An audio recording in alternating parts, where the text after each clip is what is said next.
Hola, ¿qué tal? Soy Iván Torre Villalbazo, investigador en Ciencias Médicas en el Departamento de Fisiología de la Nutrición del Instituto Nacional de Ciencias Médicas y Nutrición Salvador Subirán. Les voy a hablar sobre la importancia de la microbiota humana en el pie diabético. La microbiota son todas las bacterias, virus y hongos que habitan nuestro organismo. Algunas están en la superficie de la piel, otras en el tracto respiratorio, pero la mayoría se encuentran en el sistema digestivo, principalmente en el colon.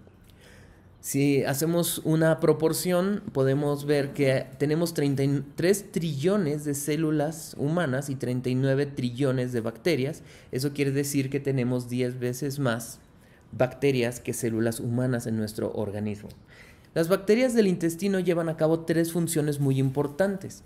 La primera es producir moléculas que tienen un efecto biológico importante, que vamos a hablar posteriormente.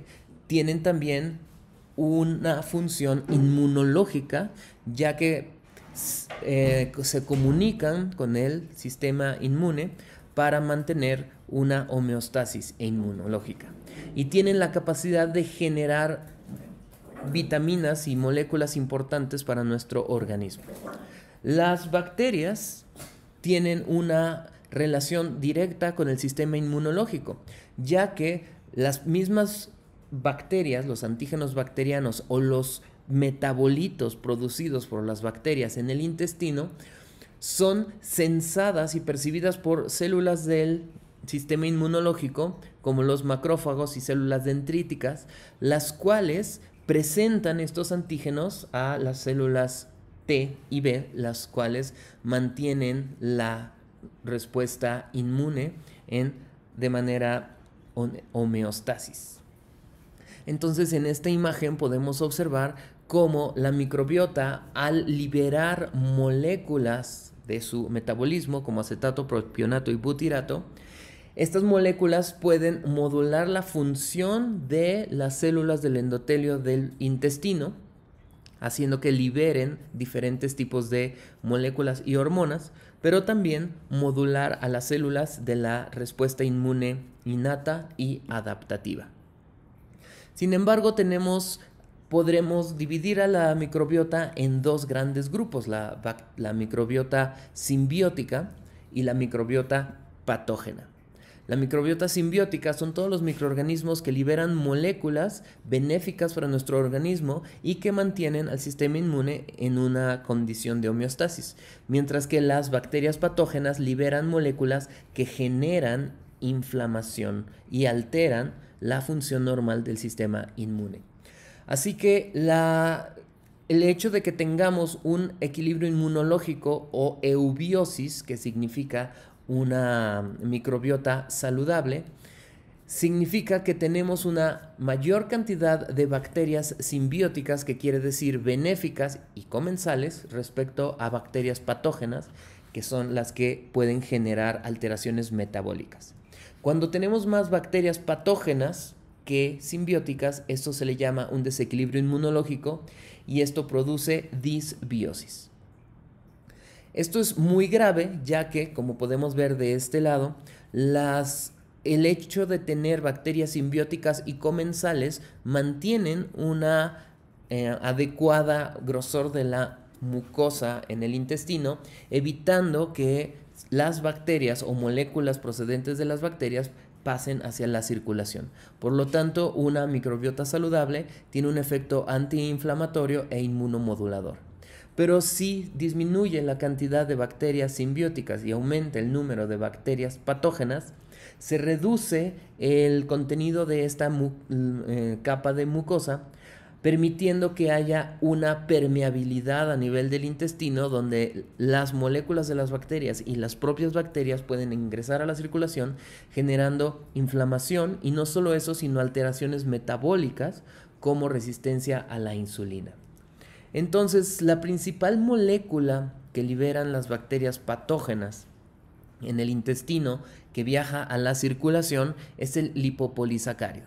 El lipopolisacárido es una molécula bacteriana que activa a la respuesta inmune, generando inflamación y estrés oxidante en diferentes órganos.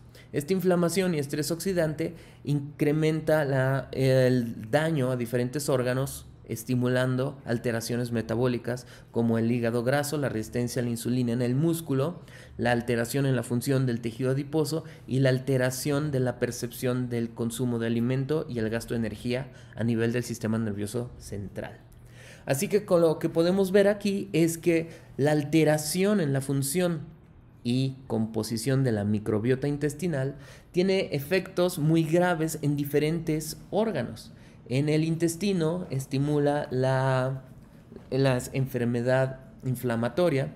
A nivel del sistema nervioso central puede favorecer la progresión de enfermedad de Parkinson, la presencia de las alteraciones asociadas al espectro autista, a arteriosclerosis, enfermedad cardiovascular, hígado graso e incluso generar alergia a los alimentos. Por lo que es muy importante saber cómo es que se coloniza el intestino de una persona en el momento en que nace y cómo cambian las poblaciones bacterianas a lo largo de la vida. Cuando un bebé nace empieza a colonizarse de microorganismos y va habiendo un cambio en las poblaciones bacterianas a lo largo de los días de nacido. Y la alimentación del bebé es crítica para el establecimiento de una microbiota saludable. Aquí estamos viendo que si un bebé es alimentado con fórmula láctea, tiene mayor cantidad de microbiota que puede ser patógena, mientras que un bebé alimentado con leche materna tiene mayor variedad de microorganismos y la mayoría de ellos son simbióticos. Por lo que a lo largo de la vida, el tipo de vida que llevamos, la alimentación que llevamos, que nos enfermemos o que consumamos antibióticos, va modificando la población de bacterias en nuestro intestino, por lo tanto favoreciendo o previniendo el desarrollo de enfermedades metabólicas. Algo que se ha estudiado bastante es el efecto de una alimentación alta en energía, ya sea exceso de grasa, exceso de azúcar o exceso de proteína, lo cual genera un cambio en la microbiota, estimulando la liberación del lipopolisacárido, incrementando la permeabilidad intestinal, la producción de moléculas proinflamatorias, generando inflamación crónica de bajo grado, aumento en la síntesis de ácidos grasos, lo cual lleva a obesidad y resistencia a la insulina.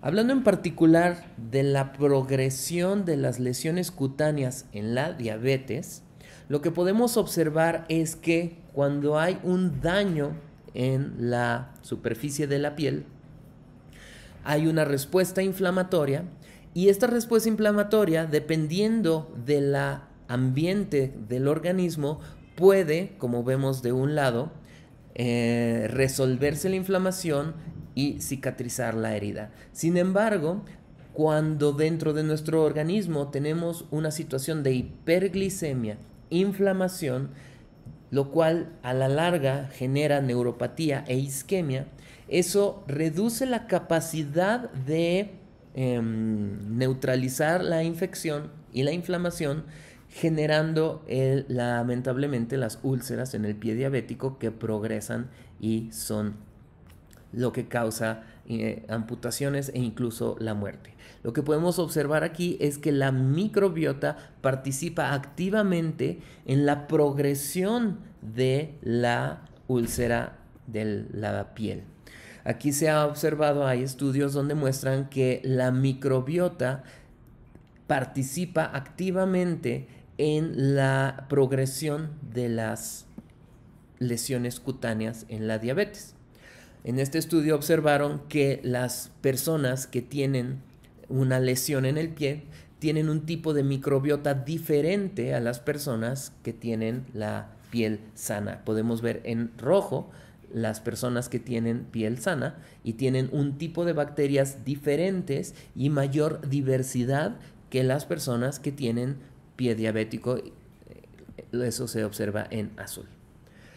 Haciendo estudios de el tipo de bacterias que hay en las lesiones en el pie diabético, se puede observar que hay un grupo de bacterias que están comúnmente asociadas a la progresión del daño a la piel, en particular el Staphylococcus aureus y las demás bacterias que se observan aquí en color rojo.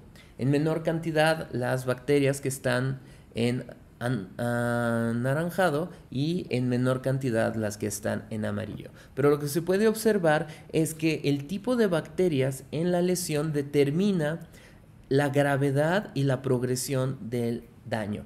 Por lo que aquí en este otro estudio se observó que cuando hay un daño y hay una menor cantidad de bacterias patógenas en la región del daño, hay una mayor posibilidad de que este daño sea sanado y la piel recupere la estructura saludable. Sin embargo, la presencia de bacterias patógenas hace que este daño sea irreversible.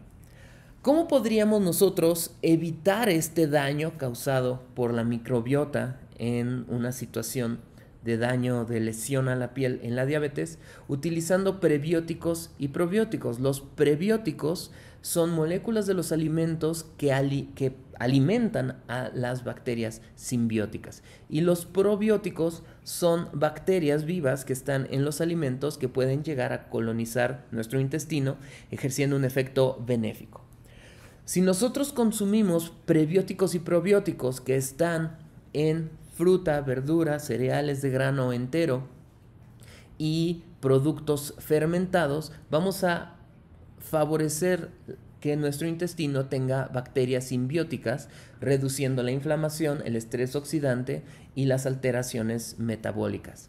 Mientras que si consumimos alimentos o productos muy bajos en fibra y bajos en prebióticos y probióticos, es más probable que tengamos disbiosis y esta disbiosis genere alteraciones metabólicas que van a incrementar el riesgo de pie diabético y disminuir la posibilidad de que éste sane. De hecho, si una de las principales causas de que aparezca el pie diabético y no sane es el incremento en la glucosa circulante. Hay un estudio donde han demostrado que alimentar con prebióticos y probióticos a la microbiota intestinal a través de modificar la liberación de hormonas por el intestino puede reducir la glucosa circulante, mejorar la sensibilidad a insulina, reducir la cantidad de hemoglobina glicada, disminuir el peso corporal y los lípidos circulantes. Un par de estudios en los cuales yo participé que demuestran todo esto es, aquí podemos ver que el proveer un prebiótico, en este caso una saponina del agave, modifica la microbiota intestinal en ratas alimentadas con una dieta alta en grasa, evitando todas las alteraciones metabólicas asociadas a la obesidad.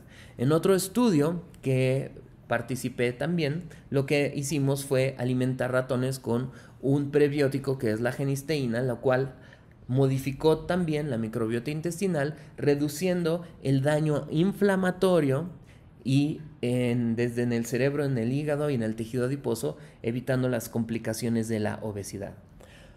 Este es un estudio muy interesante donde comprobaron el efecto de los probióticos en personas que tienen diabetes y tenían ya úlceras en los pies.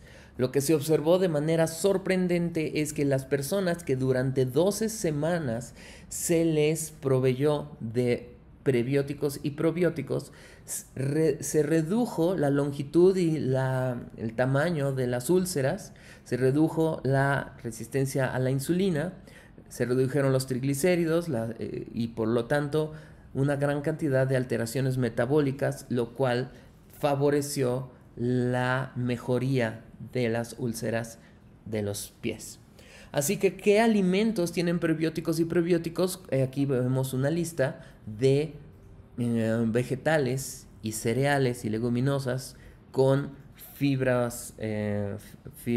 dietética, que es alimento de la microbiota simbiótica, y alimentos fermentados que poseen microorganismos que pueden tener un efecto benéfico en el organismo.